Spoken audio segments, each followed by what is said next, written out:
Welcome, ladies and gentlemen, to the Film Club Podcast, where every week me and Miss Boo take turns picking films to watch and talk about. Some are good, some are bad, and some are brand new.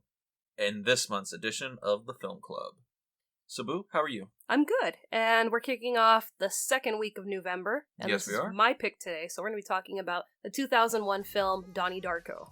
Yeah, this is a interesting one, because like Giant last week, I've seen this movie before, but you have never seen it. Yes. So, I guess we'll start off with this. How did you hear about it? Is this something that you've known about for a long time, you wanted to give it a watch, or is this picked it at random because the poster looked cool? No, this is something I've known about for a long time. I've just haven't had the opportunity to see it from beginning to end, so that's why it kind of got shelved for me. And I figured since we're doing this theme for this month, why not watch it? And it just celebrated its 20th anniversary, I believe, a few weeks ago. Yeah, because it came out, I think, in October of 2001. And interesting, kind of topical. It's kind of nice. Yeah, so I thought, let's give it a go, and I know my feelings on the movie, and I know your feelings prior to this episode, but yes, now that you've rewatched it, has anything changed for you?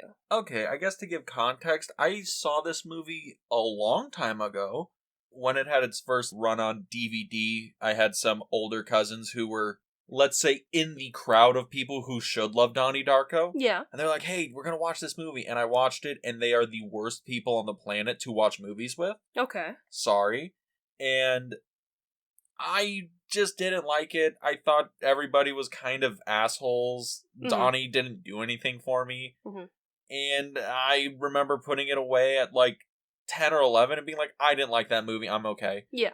Watching it now, I appreciate it more. I can see why people really dig it. Not my cup of tea. I'm surprised. Oh, everybody is. Every time somebody brings up Donnie Darko, they're like, this must be Dean's favorite movie. It's everything he likes in movies. And I'm like, fuck off. No. This movie is like fine. It's cool. I like it. I don't like it. I enjoyed the last 30 minutes of the movie a lot more than the entire buildup of the movie. Why do I feel like if this had been done by like an art house director, you really would have been like, wow, genius extraordinaire. Maybe if it was done by a different director, it would have had a cohesive theme and point.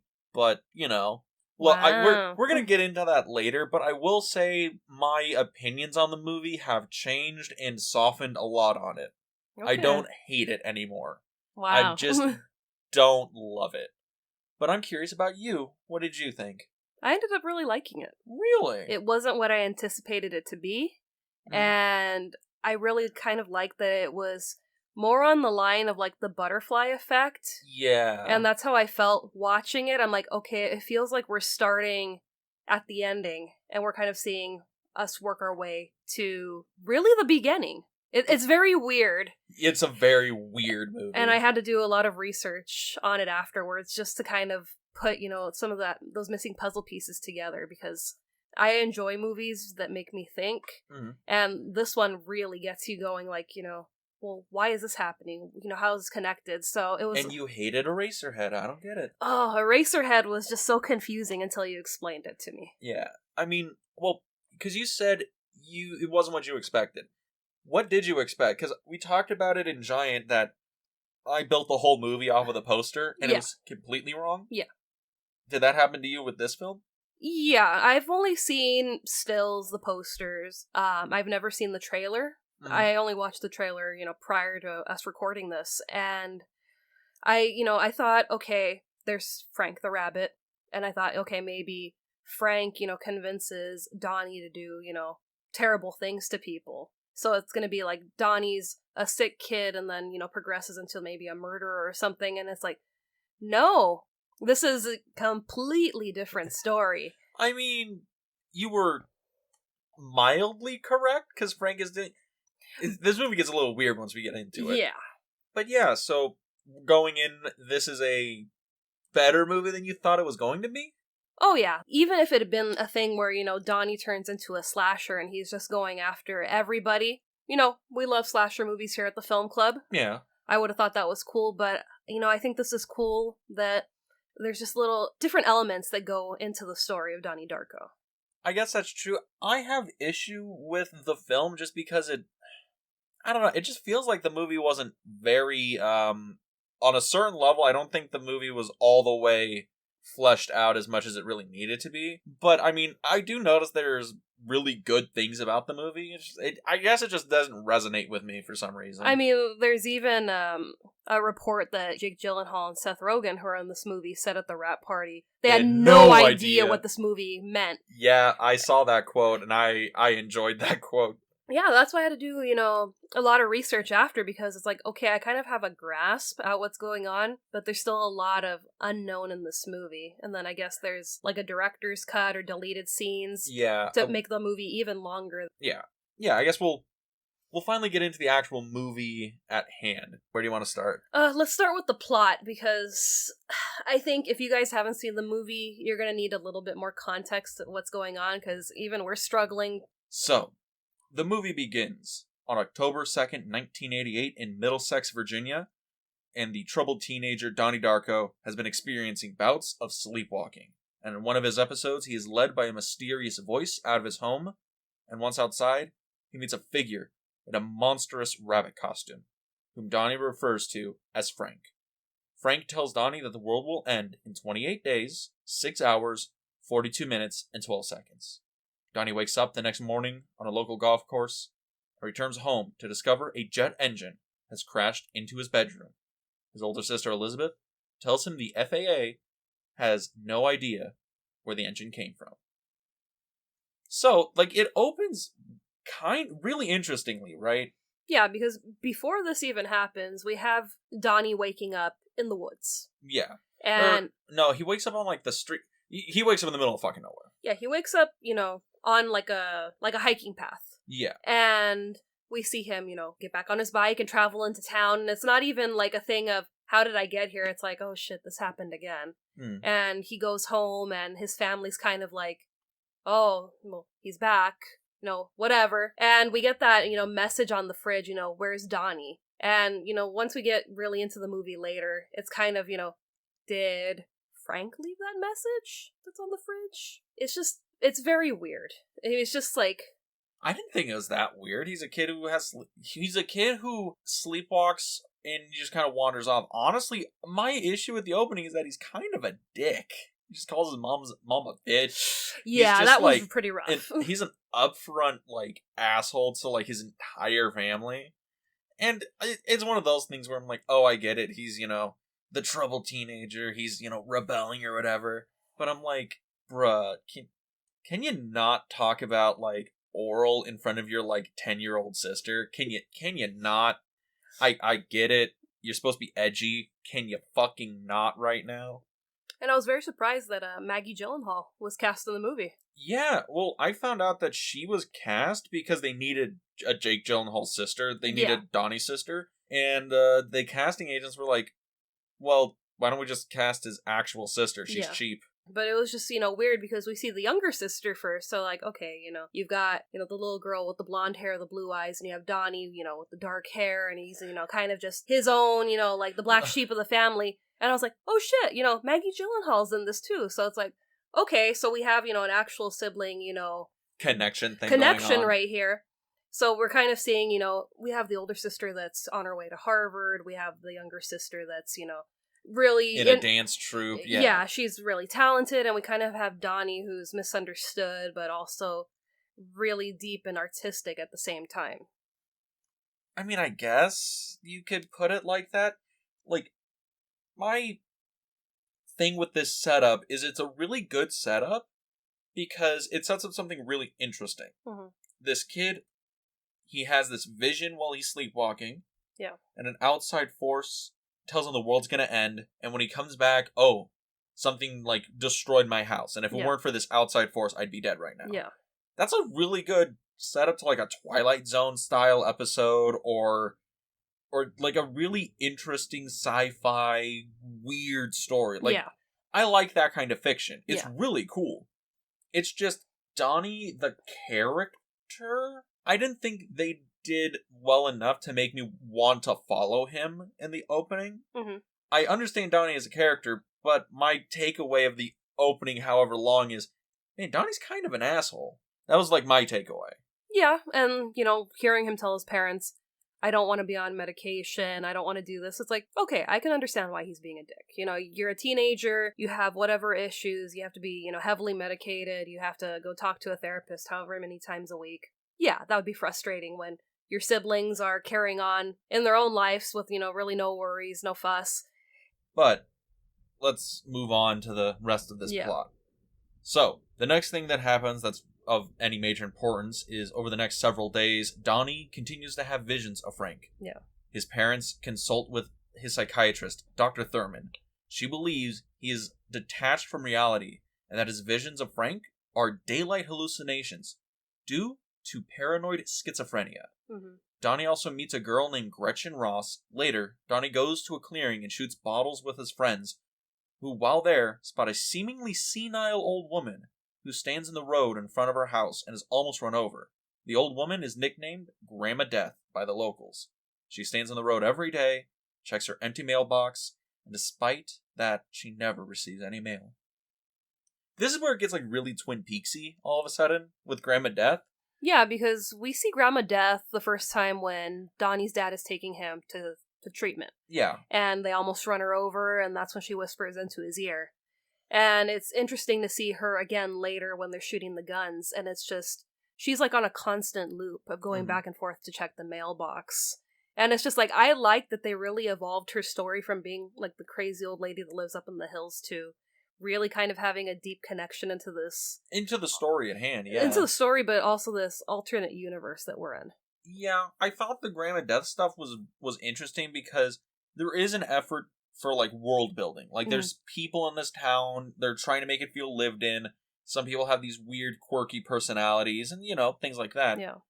And there's also an interesting thing with the psychiatrist when she brings up, these visions of Frank's are hallucinations. Yeah. Donnie is probably a paranoid schizophrenic and he's seeing visions. Yeah. Which is an interesting setup to the movie where now you're questioning, is anything Donnie's seeing real? Mm-hmm. Is he insane? Is any of this real? And since we're seeing the movie mostly through Donnie's point of view, then it makes a really interesting case of the unreliable narrator. Yeah. And I love stories like that. I love stories where we're in a character's singular perspective and it's unreliable, and the world itself is kind of this weird amalgamation of things that don't make perfect sense, but make sense because the world is kind of off. Yeah. And that's Grandma Death. Grandma Death is somebody who doesn't make sense in real life, but makes sense in the context of a very weird, world, weird movie. Yeah. But, we're still in the setup mode. Yeah. At first we set up the characters and the premise of the story. Yeah. Now we're setting up the world that's going on. And we also get introduced to the bullies, Seth Rogen and his buddy. Yeah. And I'm gonna be real with you. Those bullies are so one note, they're a dial tone. Yeah. They're pretty sad. Yeah, well it's not even the fact that they're sad, it's just Seth Rogen, what is your character in this film? He's I'm the bully. What is your bully's name? I don't need one. I'm the bully. They're that I know nothing about them other than they're assholes. Yeah. They have zero depth. They're just dudes. And they show up a couple of times throughout the movie, and I'm can we get anything here? No. Are they in the baseball team? Are they just metalheads? Do they do anything other than fuck with Donnie the whole time? No, because more or less in this film, all we see is everything from Donnie's perspective. Yeah. So we're in this alternate universe where nothing's really happening, I guess, unless Donnie's in the scene. Kind of. That's a lot of what the movie feels like, where I know they're making an effort to make the world feel lived in. Yeah. Where it's the characters and whatnot. But it does feel like if Donnie's not in the scene, the world stops when he's not around. Yeah. Have you ever...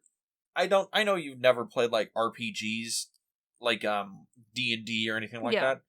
But that's a thing a lot of D&D players make comments about, if me, the player, is not in the town, when we leave the town, it just goes into stasis. Mm-hmm. And then when we come back, the innkeeper is in the exact same spot he was when we left. Yeah. In game 10 hours later. And that's kind of how this starts to feel with those characters in particular. And also with the teachers. Yeah. But we're going to get to those in a second. Because we're about to talk about all the teacher stuff. The subplot here. Yeah. So, the gym teacher and Christian fundamentalist Kitty Farmer attributes a recent act of vandalism that flooded the school to the influence of the short story The Destructors, assigned by the dedicated English teacher Karen Pomeroy. Kitty begins teaching attitude lessons taken from local motivational speaker Jim Cunningham. But Donnie rebels against these, leading to friction between Kitty and Rose, who both have young daughters in the same dance troupe. And I know that's a small little blurb I just read out, but that's like the whole B plot of the fucking movie. Yeah. It's like the dance troupe, the teachers, the fact that there's this weird motivational speaker that has a L. Ron Hubbard-like effect on some of the, like, on the school. Yeah. Which is weird. And also, we have Drew Barrymore as the wokest English teacher I have ever seen in cinema, who is also arguably one of the worst English teachers I've ever seen in cinema. I thought she was pretty badass. Look, I'm putting it like this. Say you go to a new school. Yeah. Right? Brand new to school, walk in, and you're just like, hey, I just got transferred here. Where do I sit? And she's like, sit next to whoever you think is the cutest boy. And then, no matter where you sit, you're going to get ragged on for the rest of the year. You know how people say, oh, you shouldn't put kids on blast like that, oh, hurts the thing. She does that to this bitch on the first day of school. Yeah. First day. Granted, she sits next to, Donnie. To Donnie, Jake Gyllenhaal, and I will argue, yes, he was the cutest boy in that room. Exactly. Obviously. But then it's like, now you're making all the other boys feel bad. Terrible. Terrible. But it wouldn't go with the plot that this alternate universe is, surrounding Donnie. Everything surrounds Donnie. Exactly. It is interesting how Donnie has perfect main character syndrome, where he's always the smartest guy in the room. Like, the new hot girl really likes him. His teachers are, like, super cool, and when there are people who, like, step out of line, he can, like, shout them down because he's, like, the smartest guy in the room. Fucking, like, people hate Superman, but they don't hate Donnie Darko. What the fuck? What the fuck's this Mary Sue bullshit? Who hates Superman? Everyone hates Superman, except me, basically. No. People are like, oh, he's too perfect, blah, blah, blah. And I'm like, yeah, Superman's too perfect, but the multi-millionaire that runs around in a bat suit and beats up poor people, totally fine. Cool. Okay, so let's get back to our story. Back to this, yes. So, they do bring up the PTA meeting, that there's huge friction between Kitty Farmer, the gym teacher, the Christian lady, and everyone else at that school. Yeah. She is that parent, right? She is, yeah. She's just so upset about this book that they're reading. It's not even a book, it's a short story. Yeah. I can't think of the name of the short story. I just said it. It's The Destructors. I have it written up there. She's just kind of running wild with, oh my god, the school is vandalized because, this teacher here is telling the kids basically to do that. And it's just like, no, not really, but okay, we're gonna see you just continuing your crusade with Patrick Swayze, who is just fight the fear, just love everybody. I know people give Patrick Swayze some shit sometimes because he was in some not great movies, but he's great in this movie because he's the slimiest car salesman I've ever seen. Did you know that his costumes in the movie were his clothes from the 80s? Yes. I thought that was amazing. He was like, oh, this is a low budget picture. When's this supposed to take place? Oh, don't worry. I got you. And it doesn't, it takes Donnie finally saying something towards the end of the movie where everyone cheers for him because he just calls out Patrick Swayze on his crap. Yeah. And it's just like, are they cheering because he's the center of the universe and it's finally like, okay, you got one right, all right, cool, right. You passed this level, okay, on to the next. Yeah, it's one of those things where it is also a thing where it sets up that conflict between Kitty and Donnie's mom, Rose. Yeah. Because that's another point where we do see that Donnie is kind of this agent of change or agent of chaos. He's shaking up the normality of the world that they're in, right? Mm-hmm. And Kitty represents this very, like, again, she's a fundamentalist. Everything should be the old ways, blah, blah, blah, blah. But again, I keep going back to the fact that it might just be a thing where, like, Drew Barrymore just does not seem like an English teacher to me. Nah, she doesn't seem like an English teacher, but I love her. She's badass, and without her... Shit, this movie wouldn't have been made. No, I was very surprised to see that her and her studio backed this movie. I have an interesting whole spiel about the making of this movie, and also why it didn't do well. Well, we're going to get to that, because that's a really long talking point, because it's going to be interesting. Okay, so where do you want to jump to next after this? The rest of the movie. Alright, let's do that. Alright, so moving on, the next part of this is Frank asks Donnie, who in turn asks his science teacher, Dr. Kenneth Monatoff, if he believes in time travel. Monatoff gives Donnie some information on the topic, but later cuts their session short out of fear for losing his job. But not before giving Donnie The Philosophy of Time Travel, a book written by Grandma Death. Later, while watching football, Donnie notices bubbly columns emerging from the chest of the people around him, and that shows Donnie where the person will move, matching illustrations from Sparrow's book. A bubble appears on his chest, and he follows it to his parents' closet, where he finds and takes a gun. So this is where it gets weird, right?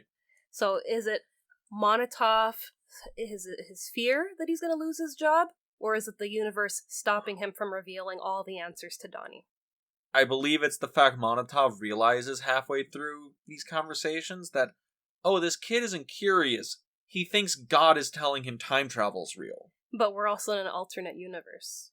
I don't know if we are. I don't know if this is not just Donnie going crazy. No, from what I've read, we're in an alternate universe. That's fine. Whatever you read, I can interpret it however I want. No, I think he's crazy. I know. think Donnie's batshit. But from what I've read, we're in an alternate universe, and they're kind of like giving him the clues to get back to the plane crashing through the house, or the jet propeller. So it's like he gets like little clues here and there from everybody in the town to kind of bring him back to the very beginning. Well, yeah, I mean, that's nice and all, but in the context of the movie, I think he's crazy. If you want to after you finish the entire film, go back, rewatch it, and you watch it a few times, take notes, yeah, you can come to that conclusion. In a first run of this, I think Donnie is either crazy, like he's actually a schizophrenic and he's not aware of his actions, or he is somebody who is having a very vivid fever dream, and then he dies, and this is like his body, soul, or his purgatory, his brain. He's trying to process like the concept of death. Or it's the fact the universe is like, okay, here's this person, this troubled person, whatever, blah, blah, blah, shines a kind eye onto Donnie and is like, okay, you're going to die, but we give you this tangential thing to exist in, to where you get to be the center of the world. You get to be right about everything. You get the girl of your dreams. You get to do all the things, blah, blah, blah, that you always wanted to do. Yeah. And then afterwards, it's like, you've achieved what you have. You had 28 days, blah, blah, blah. Now it is time for you to go home. Yeah. And the other thing, it's like, it also takes place around Halloween, Day of the Dead, where, the spirit world and the real world is supposed to become closer together. There's a lot of random things that can explain what's going on. Yeah. The alternate universe theory, that's a fine way to explain it. There's a lot of ways to explain it. I like to think Donnie is crazy. Yeah, because, I mean, before I, found out about, like, the alternate universe, or, kind of got confirmation, I really thought this was purgatory. I'm like, okay. That was my favorite one for a long time. Yeah, I'm like, okay, so he didn't survive it, and this is just his soul's way of kind of going through the stages of grief and accepting you didn't make it. Yeah. And there's a great scene where he's talking to his therapist, and she brings up, him and his beliefs in God, and he's just, I've looked for him, I've tried to find him, I've accepted the fact I'm just alone. Yeah. And it's kind of like, it felt like that part, we're kind of getting to the breaking point where maybe he's really just hit his rock bottom and eventually he's going to accept it. And no, we get more action in the movie. Yeah. I mean, this is kind of that point in the movie where the movie just lays all its cards on the table. Yeah. We now know we're dealing with time travel. We now know we're dealing with something going on where, they're able to, Donnie's able to see the future, kind of, but it's a predeterministic future. And that's what he struggles with, that we're not really making our decisions. Someone else is making our decisions for us, and we're kind of being pulled on that path. Yeah. And it's the other thing where Donnie is like, well, if I follow the path, then I have a power to see the future. Mm-hmm. But if I veer off that path, what happens? And then it's the whole thing where it's like, well, that creates tangential timelines and blah, blah, blah. It gets really weird after that. I really like the spears coming out of the chest and kind of just pulling people to, like, you know, we see it with his dad and his friends, you know. He gets up to go grab a beer and he kind of has this look on his face like, how did I get here at the fridge? And then, like, Donnie, you know, his spear appears and it takes him to the gun. Mm-hmm. And the gun plays, you know, a pivotal part in the climax of the movie. Yeah. And this is where the movie really sets up everything else that's going to happen. Mm-hmm. And on that note, here's everything else that's going to happen. Yeah. Or at least the next bit. Yeah. So Kitty arranges for Cunningham to speak at the school assembly, where Donnie insults him while offering his own advice to the other children, who had voiced their fears to Cunningham. He later finds Cunningham's wallet and address, and while on a date with Gretchen at the local cinema, Donnie envisions Frank, with one of his eyes shot out. Frank suggests Donnie sets Cunningham's house on fire, which he does. Firefighters discovered a horde of child pornography there. Cunningham is arrested, and Kitty, who wishes to testify in his defense, asks Rose to take her place as the chaperone for her daughter's dance troupe and their trip to Los Angeles. So yeah, this is where the movie starts getting heavy, you know. Yeah. And also, we get to see Donnie tell a bunch of kids, like, well, if you don't want your sister to be fat, tell her to get off her fucking ass and run. You know, you want to learn how to fight? Stop being a fat fuck. And this is where the edgy teenager comes out, where he's just like, I know more than that. I'm the smartest guy in the room. That's where that happens. But that's the kind of advice that you would give. You'd be like, you get your head out of the toilet bowl and, you know, kick that guy in the nuts. If you know your sister's fat, tell her to go run. And if you're afraid about not knowing what your career is going to be in the future, we're all afraid. We have no idea what we're going to do in the future. I'm way nicer than Donnie. Yeah, I might give those answers to people if they're like, I keep giving them, like, you know, the nicer constructive answers, and they just keep like, no, that's not working, and keep pestering me. Like, yeah, I might snap and tell them, like, all right, then just stop being a fucking fat ass. But Donnie is like, yo, I'm gonna open with the hard shit. I'm gonna open with, like, just the closers and just fucking try and slay the audience. Like, that's what he's opening with. Well, he's also got a movie, so, you know, we gotta, you know, continue with the timeline of the movie. We don't have enough time to kind of bicker and banter. He's just like, you know what? I'm gonna give it to you. 1, 2, 3, boom. I'm out to the next scene. Right. And which the next scene, that's the theater thing we were talking about. And it's an interesting scene. It's composed really interestingly. Mm-hmm. It's spooky. Like, this is where it gets, like, really creepy, because empty movie theaters for me are just weird. Yeah, they're a little on the creepy side. We've gone to plenty of screenings where it's either been us and maybe a couple more people, and that's about it. Yeah. It's just, it's odd. It's eerie. Yeah, it's very eerie. Me and my brother, Randy, we went to go see The Lighthouse, and that's what it was like. We sat down, and we were the only people in the theater. Yeah. And it was so weird, and it was so unsettling, and I love that movie. The Lighthouse is great. But yeah, and it's just one of those things where this section of the movie, we're kind of getting the setup and seeing the power that Donnie kind of holds. He's also this kid who we now realize is like an untouchable.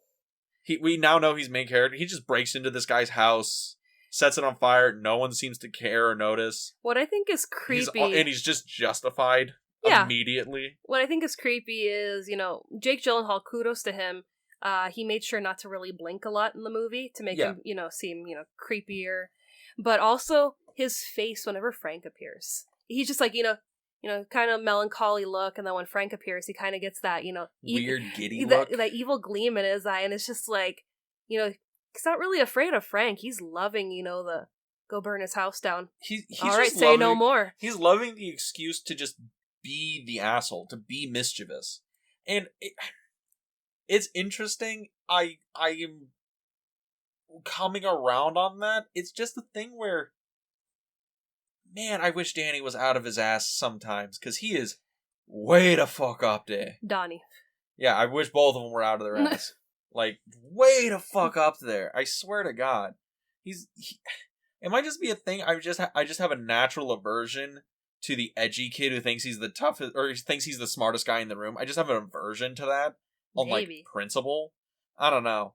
But as it goes, with Rose and Donnie's little sister Samantha in Los Angeles, and Eddie away for business, Donnie and Elizabeth hold a Halloween costume party to celebrate Elizabeth's acceptance to Harvard. At the party, Gretchen arrives, and it is implied that Donnie and her have sex. Yeah. Which means he breaks the 3 rules of don't have sex, don't drink, and don't do drugs, which he does in the movie. So it's kind of like he's rebelling against the rules that he shouldn't do, because he's trying to, kind of fight this path to the world's gonna end on this day. And I mean, we even see like the gravitational pull once we hit midnight of, the end of days for him, where he drops to his knees in the kitchen. Yes. I was just making a comment that Donnie and Gretchen banged. But they did, yeah.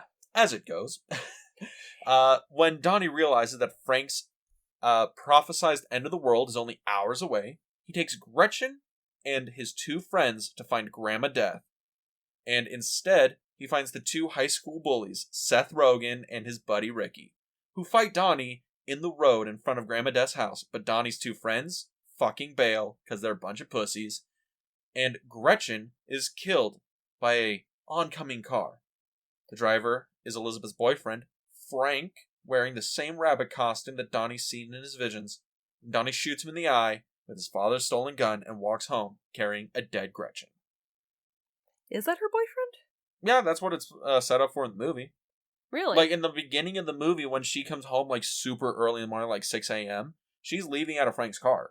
But we actually see Frank's Trans Am when Donnie's coming home from the very first time he sleepwalks. Yeah, that's the first time we see Frank's car. It's implied that Frank, even though he's a character that has, up to this point, only really existed in visions, is a part of Donnie's life in some way, which is kind of why I lean into Donnie's kind of crazy conspiracy, because it's kind of a thing where, the guy in the rabbit costume, Frank. Yeah. And Frank is his sister's boyfriend, who he never really sees. He just knows the name, and he just associates this Frank character onto this thing, this unknowable being, like her boyfriend. Yeah. To Donnie, he's just this unknowable guy who just kind of exists in the world.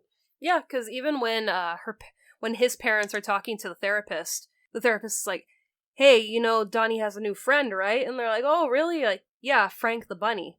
And even they're like, Frank? Who's Frank? So it's like, does Frank, really exist? I think Frank exists. He probably just exists as, it's the boyfriend that, they don't want to tell anybody about, because he's the bad boy. He drives a Trans Am. He's probably like... the boyfriend they haven't met. The boyfriend they haven't met, exactly.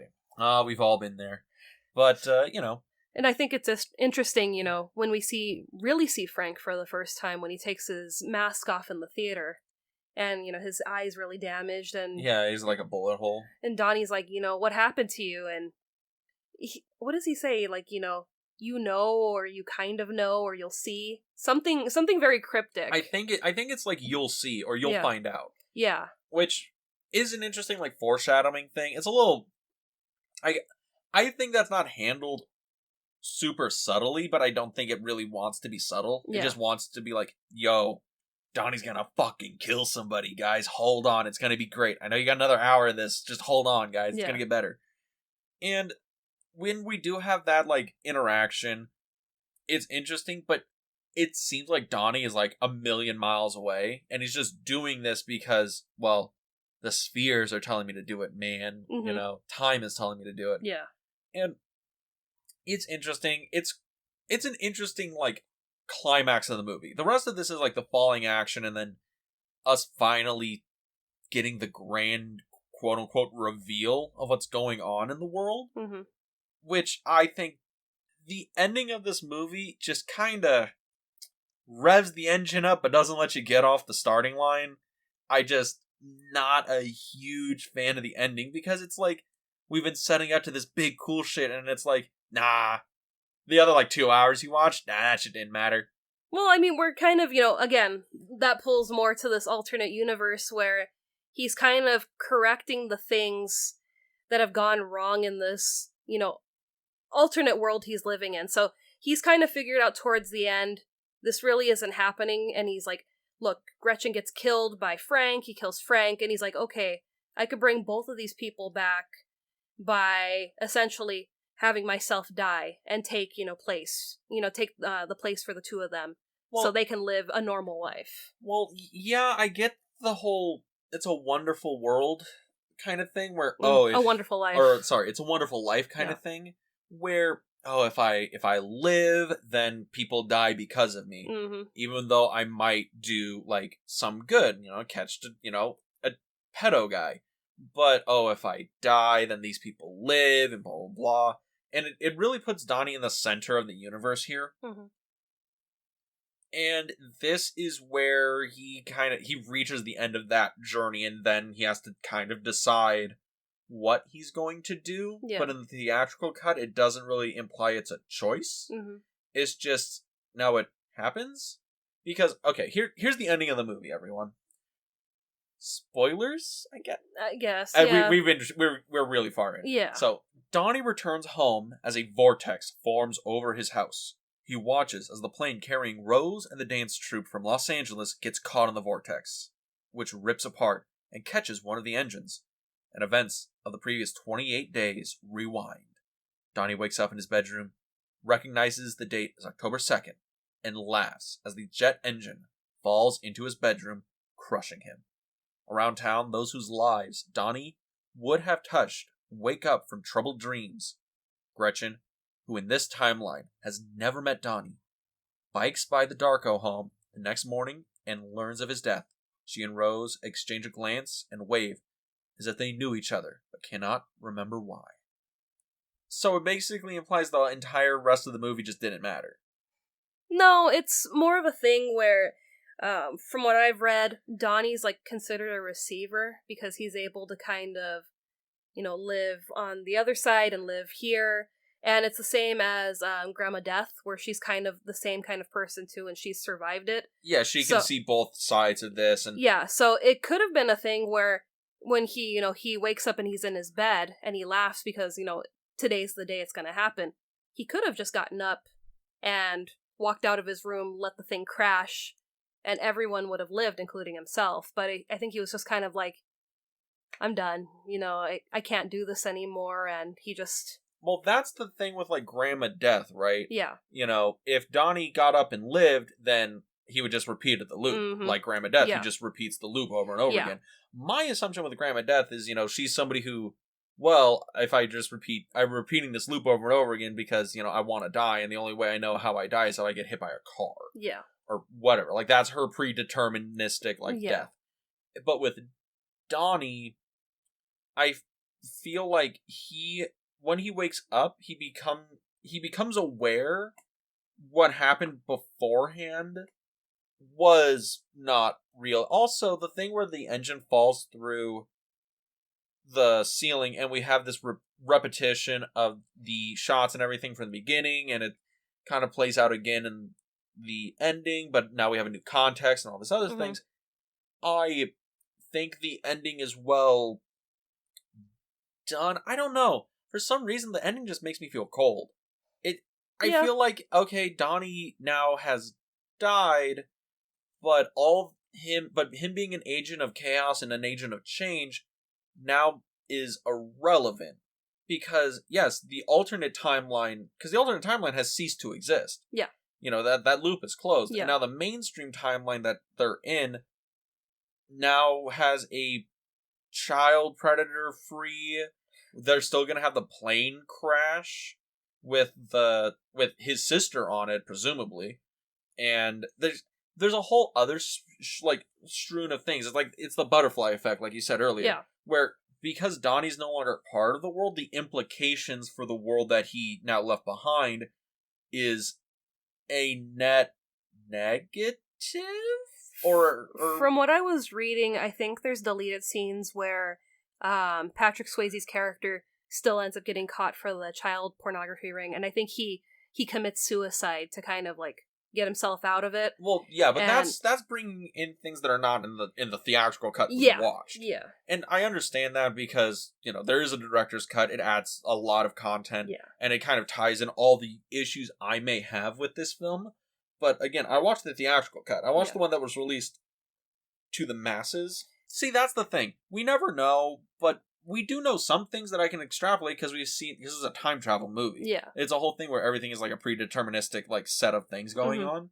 And Donnie being a part of a world where he wasn't supposed to be a part of because he was supposed to die, but due to some outside universal mystic force, he pulled him, away from danger. Pulled him away from danger. Now he can see the Matrix, basically. And then he can, put a stop to it and change it.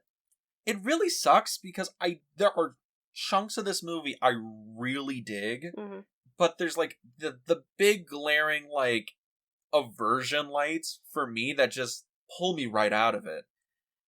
I think it's like the setup is like Donnie as a character I'm not a huge fan of.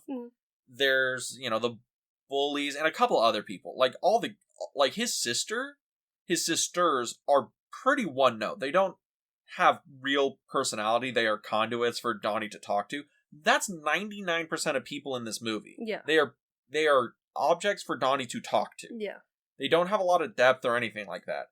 And the other end of that is the ending just makes me I'm just cold to it. I don't feel bad for Donnie. I don't feel good for him. No. I don't really feel anything for anyone, particularly. I can see his mom is like having this existential like crisis. Yeah. In Gretchen waves, and when his mom and Gretchen wave at each other, that's the closest I get to being like, man, that kind of sucks. Yeah. But then again, I'm like, yeah, but that's all the emotion I can muster at the end of this. I don't really feel anything at the end. Did this actually hit you at all, or were you like, man, lukewarm to it? Or? No, I knew it was gonna happen. So it's like, yeah, you feel bad that he dies, but he died for the greater good. He died to bring Gretchen back. To stop the world from ending? Basically. So it's like, he kind of walked out of this movie being the hero. So it's like, yeah, I feel sorry for him. And I feel sorry that he was struggling from a lot of, mental issues. He really didn't get to live, just carefree and normally. But in a sense, he did get to live because he got to fall in love. He got to, kind of be a teenager and, really live out some crazy fantasies. That's why I think the purgatory thing where he got to experience life. He got to experience life, He died early and suddenly, so the universe threw him a bone and they let him experience life where honestly, it's kind of a power fantasy. Yeah. You're the kid, and you're now the most important person in the world because you're going to stop the world from ending in 28 days. Yeah. You are going to meet this girl who's going to be the love of your life. You're going to lose your virginity. You're going to be able to bring a criminal to justice. You're going to be like vandalize the school and get away with it. You're going to do all these things. You're going to save a life and you're going to kill somebody and all this shit. But ultimately, you have to come home at the end of this adventure. Exactly. And once he comes home, then it's like, oh, okay, looking at it in the perspective where this is a story about the universe throwing a kid a bone, then it takes on a different context. It's like, oh, no, that's actually kind of a nice, like, idea. Yeah. Life is fucking hard, but every once in a while the universe is going to throw you a bone. But now I'm like, why Donnie, though? He's kind of a shit. I don't know. I keep going back to that. Like, I love Jake Gyllenhaal's performance in this. Jake Gyllenhaal as an actor in this is great. The character he's playing, I just kind of rub up against like sandpaper. I'm just not into him. Yeah. But, it is what it is. Yes. All right, Boo. So where do you want to go from here? Let's talk about the music in this movie. You mean the one song that you and everyone else has memed to death? The only song in this movie, and the reason why it has still remained noteworthy at all in popular culture? I mean, who doesn't love Mad World? I don't. The Come song's on, whiny it's as so great. I had a good childhood. That song's whiny as fuck. But it's a great meme. And it was also used unironically for Gears of War 3. I'm good. I'm fine. But it's so much fun. And it's so depressing. It really works with that scene, too. Because it ties in with, everybody waking up to when Donnie dies. Yeah. And it's like this shift in the universe. And, you're kind of panning over the people. And they're either crying or it's just like, they know something happened. Yeah, I mean, don't get me wrong, it's used well in the movie, but I'm also in the camp that song is the only reason this movie has maintained a footing in popular culture. I might just be being an asshole, but I don't think I'm wrong. So it's a great song. It was also weird when I watched it, because I just watched it, the night before we recorded. Your friend Thomas goes on Instagram, on his stories, and he puts this thing out, and he's like, hey, is it just me, or did it feel like there was like a shift in the universe? And I looked at this right after I watched the movie, and I'm like, what the fuck? It's real. It's happening. And it's just like, I don't know how. I think it's just like one of those, cosmic coincidences, but I don't know. It made the movie feel more real, more fun. So weird. But so weird. I also really like the score, too, because they keep it very simple. Yeah, they also use a lot of, like, pop songs and stuff. Mm-hmm. I know I think it's the opening when they're going into the school. Mm-hmm. There's a song that's playing on, and it kind of looks like a music video. Yeah. And a lot of people pointed that out, where it's like, bro, you're just shooting a music video. It's like, no, it works perfectly for this scene, I swear. And then looking at it, I'm like, yeah, it works well for the scene. It also just looks like a music video. And also, why is that teenager snorting cocaine in the hallway? Because high school. Anyway, you got to get through the day. So why is this kid snorting coke openly in his high school? I don't know. Of course. This was high school in the 80s. It was a different time. It was a different time. Back, instead of buying your dime bag of weed in between 6th period, you bought your 8th ball. And I mean, it was interesting to see, like the 80s musicians that didn't give the rights over to their music. I think they wanted, like, Pet Shop Boys, Duran Duran. Yeah, they want... Because that's another thing. The movie takes place in the 80s, right? Yeah, it's like 88? Something like that, yeah. But a lot of the music, like, almost none of it sounds like it's from the 80s. It's like early 90s music. Yeah, and it sets this, like, a little bit out of time in that aspect. And I don't know, it's interesting. The use of music in this movie is good. I won't say it's bad. But the use of music in this is like, okay, I can get behind this. Yeah, and it kind of goes with that, angsty kind of teen feel that we get from this movie, where these kids are in prep school and they really hate it. A teenager hating school. Oh, always me. It's a revolutionary idea, I know. Who would have thought? Yeah, but I like the use of music in this film. Overall, what was your feel on the movie? The movie as a whole? As a whole. I've been thinking about it because I remember last week, and I remember kind of saying this near the beginning, at least I think I said it, I really had a low opinion of this movie. I gave it like a 3 out of 10. Well, I mean, you also watched it when you were like 10? Something like that, yeah. And the people who showed it to me, I will say kindly, were not the best audience to watch movies with, especially this movie. So it very much colored my opinion of the film. Watching it now, yeah, okay, it's not a 3 movie. It's not nearly that bad. It's a movie that I don't particularly vibe on, mostly because I can't really get behind Donnie as a character for a lot of it. He's just such an asshole. No offense to Jake Gyllenhaal, he's great in the movie. He's a great actor. I love Jake Gyllenhaal. But, the character of Donnie Darko is just kind of a prick. So I would say this is definitely like a 5-6 kind of movie. Average, maybe a little bit above average on some points, but there's some things in the movie that I can't ignore. As being like, alright, you're a little up your own ass even for my taste. Like, calm the fuck down. Like a book up an ass? He shoved a book up my anus. So bad. Great scene. I mean, to the point where the director almost had to walk off set because the scene just got him. I mean, come on. That's good writing when you have to leave your own movie. God.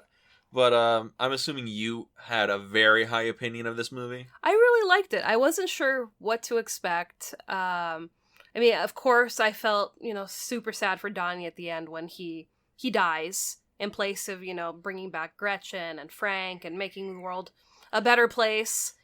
I even feel bad, like, prior to when his mom leaves, to go on the flight, and he goes, oh, you're sorry you're gonna miss your, what does he say, your loony son or your crazy son, and she's just kind of like, I love you regardless. Mm-hmm. And it's sad. It's a sad movie, but it's also a trip, and it's fun. So, scale of 1 to 10. I'll go 7. 7? 7. Definitely in the above average category. Above average, because it really makes you think. You kind of have to piece it together, because it's like, what's going on? It might just because I've seen the movie before, so I'm like, I got it. But I respect that opinion. This is definitely a movie I feel if you vibe on it, you really vibe on it. Yeah. I don't know. I think it's just a thing. I approached the film and I just couldn't get behind it all that much. No, I really liked it. I thought, Frank the Rabbit was really cool. It's a cool design. Cool design, very iconic. There's a lot of places that you can't not see it, especially like with, artists that, do stickers and other sorts of things. You always see Frank appear in some form. Mm-hmm. But overall, for me, I would recommend this movie. Well, yeah, to each their own. I respect your opinion, even if I don't agree with it. We usually don't agree with each other's opinions, but next week. What are we going to be talking about for your pick? Well, next week, we're going to be talking about a movie that stars one Gene Kelly, and that's going to be An American in Paris. It is a musical from 1950s. It's a movie that I've been interested in, and I'm really excited because it's got Jerry the Mouse in it from Tom and Jerry, and him and Gene Kelly do a dance thing. That's the only thing I know about the movie. Wait. Should I break your heart now or later? Are you serious? It's not the right movie? I'm sorry, it's not. Son of a bitch. All around me are familiar faces. And you're over here saying, oh no, that song's so played out. It's a meme. It's such a meme. It works in present day. But yeah, everybody. So we're going to be watching An American in Paris, whatever that movie is, because now I have no idea what it's about or what even it is. But if you wanted to find that or follow us or whatever, where can they go? Well, if you want to listen to us on a different platform than you currently are, you can find us on Anchor FM, Apple Podcasts, Spotify, and we're also on YouTube. Yes, we are. You can go to our YouTube channel, In the Frame, where you can find this podcast, the Film Club podcast, as well as our other podcast, the Film Odyssey podcast, where me and my brother talk about some of the greatest films of all time on the AFI Top 100 list. We see if they still hold up. Are they any good? Are there still bangers on that list? And spoiler alert, there are a few great ones. Oh, and also, I guess, housekeeping announcement. We are slowing down some uploads on the YouTube channel because I was uploading a lot of videos to catch up with our current releases. So we're still releasing new content. Don't worry. It's just the release schedule slowed down a little bit because our back catalog emptied out.